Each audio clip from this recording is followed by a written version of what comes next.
Welcome to the Progress Zone podcast, where we help you create real momentum in your mindset, business, health, and life. I'm your host, Jody Donaldson, and every week we'll explore the small, intentional steps that lead to big, lasting growth. This isn't about hype, it's about habits. So let's get started. Welcome back to the Progress Zone. If you're listening to this as we head into a new year, I want to start with something honest, something most people won't tell you. Most people don't fail their goals in February. They don't fail them in March. They fail them in January. Not because they're lazy, not because they don't care, but because January is where momentum is either built or quietly destroyed.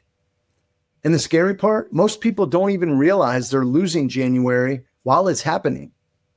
They think the problem is motivation. They think the problem is discipline. They think the problem is that they just fell off. But the real problem is this. They designed January in a way that made failure inevitable. Today, I want to show you why most people lose January, and more importantly, how you can win the year instead. Not with hype and not with resolutions, but with strategy, psychology, and a clear plan for momentum.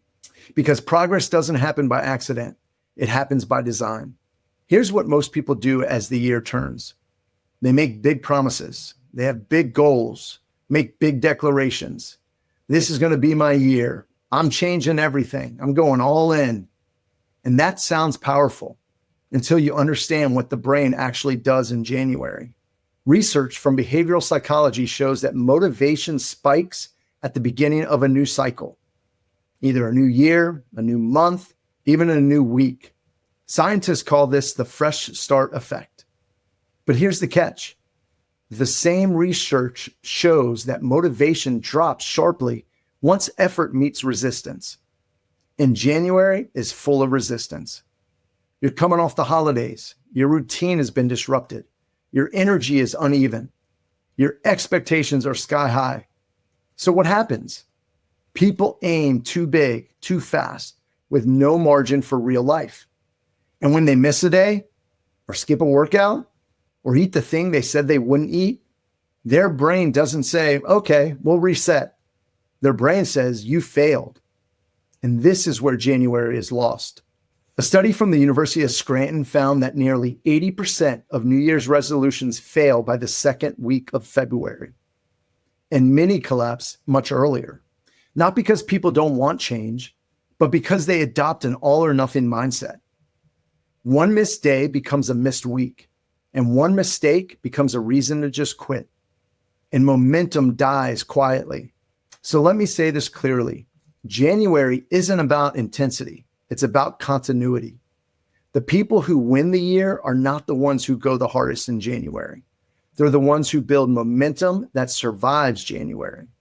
And momentum follows very specific psychological rules. One of the most important comes from behavioral science. It says momentum is created by early wins, not big wins.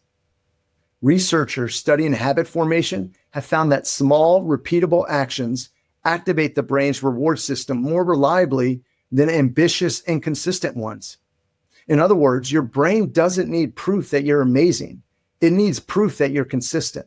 That's why people who start January with extreme plans burn out so quickly, while people who start with a simple, repeatable behaviors quietly pull ahead.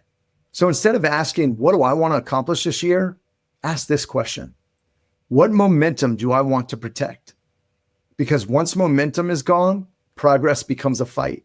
So here's the framework I want to use. And this is what will separate you from the people this year. I call it the first 14 days rule. The first 14 days of January are not about transformation. They are about stabilization.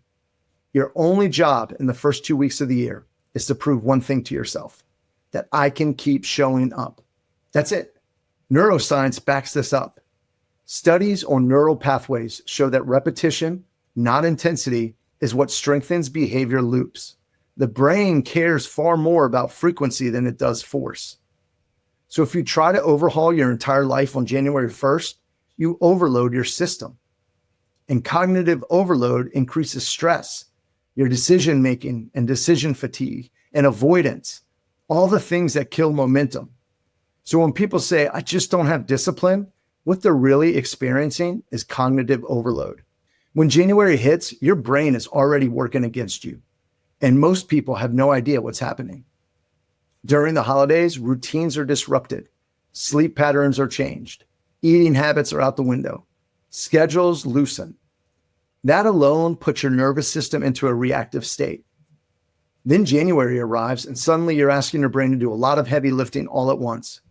You're making new decisions, new rules, new expectations, new habits. Neuroscience tells us the brain has a limited capacity for decision-making in a day.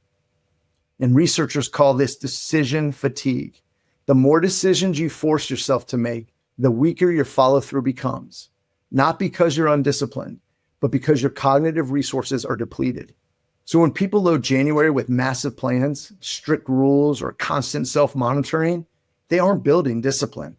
They're exhausting it. This is why willpower is such a dangerous thing to rely on in January.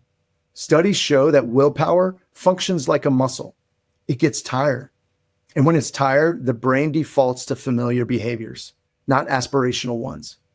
That's why stress pushes people back into old habits, even when they genuinely really want to change. So if January has ever felt like a constant internal battle, that's not a character flaw. That's biology. There's another piece here that's important. Your brain is wired to avoid pain, and it seeks efficiency. When you make plans that are too rigid or too extreme, your brain doesn't interpret them as growth. It interprets them as a threat. And when the brain perceives a threat, it resists. That resistance shows up as procrastination, avoidance, self-sabotage, or really the urge to quit altogether. Not because you don't care, but because your system is overloaded. This is why people often feel a burst of motivation at the start of January and then a sharp drop off soon after. That early motivation comes from novelty, the excitement of a fresh start. But novelty fades quickly, and when it does, only systems remain. Motivation is emotional, but momentum is neurological. Momentum is built when the brain experiences success without excessive stress. When an action feels manageable, repeatable, and safe, the brain reinforces it. And dopamine is released, not just for achievement, but for progress, especially progress that feels sustainable. That's why small wins matter more than big declarations in January. A 10-minute walk done every day tells your brain, hey, we can do this. A single skip day followed by immediate return tells your brain, man, we can recover quickly. Those signals matter. On the other hand, extreme plans followed by inconsistency teach your brain the opposite lesson, that this is overwhelming, abort, stop, quit. And once the brain associates change with stress, it becomes harder to restart, not easier. This is the hidden reason people feel worse about themselves by mid-January. They're not just missing goals, they're reinforcing an internal narrative that change is painful and unsustainable. But when January is designed differently, when it's built around a repetition instead of pressure, the brain starts to cooperate instead of resist. And this is where people who win the year separate themselves from everyone else. They don't rely on motivation. They reduce decisions. They simplify behaviors. They protect consistency over intensity. They work with their brain instead of against it. And that's why January isn't the time to prove how disciplined you are. It's the time to teach your brain that showing up is safe, manageable, and repeatable. That lesson alone changes the entire year. So instead of asking, what do I want to change this year? Ask this, what momentum do I want to protect? Because once momentum is gone, everything feels harder than it needs to be. So here's how you win January.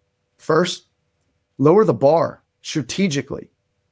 This sounds counterintuitive, I know, but it's one of the smartest things you can do. Instead of saying, I'm working out 5 days a week, say, I'm moving my body for 10 minutes a day. Instead of saying, I'm going to go fix my diet, say, I'm making one better food choice per day. And instead of saying, I'm waking up at 5 a.m., say, I'm waking up at the same time every weekday. This isn't weakness. This is leverage, because success builds confidence and confidence fuels consistency. Second, remove the friction before you add ambition. Behavioral research shows that people are far more likely to stick with habits when friction is reduced. That means maybe laying out your clothes the night before a run or a workout. Prep your environment. Schedule the thing instead of hoping you'll feel like it later, because we know we never do. And don't rely on motivation. Motivation is unreliable. Design your environment so the right action is the easiest one. And third, stop restarting. This is huge. Most people think progress resets when they mess up. It doesn't. One missed day does not erase momentum, but quitting does. High performers don't start over. They just continue moving forward. If you miss a workout, you don't say, I'll start again Monday. You say, I'll show up later today or tomorrow. This mindset alone will save January for you. And here's the most important reframe of all. January is not a test. It's a training ground. You are not trying to prove anything in January. You are practicing being consistent, and practice allows mistakes. Practice allows imperfection, and it also allows learning. When you treat January like training instead of judgment, everything changes. So here's your challenge, and this is how you win the year. For the next 14 days, choose one habit you will protect. Not 5, not 10, just one. Make it small enough that you can do it on your worst day. Then track it and protect it. And if you miss once, continue. Don't restart. Just keep moving forward. Because by the time most people are quitting, you'll be building something far more powerful than motivation. You'll be building momentum. And momentum changes everything. It changes how you see yourself. It changes how you approach challenges. And it changes what you believe is possible. You don't need January to be perfect. You need January to be consistent. Win January and the year follows. And to everyone listening, just keep leaning into your growth. Stay intentional with your progress. And remember that big change comes from small, consistent steps. So keep showing up, keep doing the work, and keep making forward progress. And I'll see you in the next episode. Thanks for joining me in the Progress Zone. If today's episode gave you a spark, share it with a friend, subscribe, or leave a quick review. And remember, progress isn't about being perfect. It's about showing up. I'm Jody Donaldson, and I'll catch you next time inside the Progress Zone.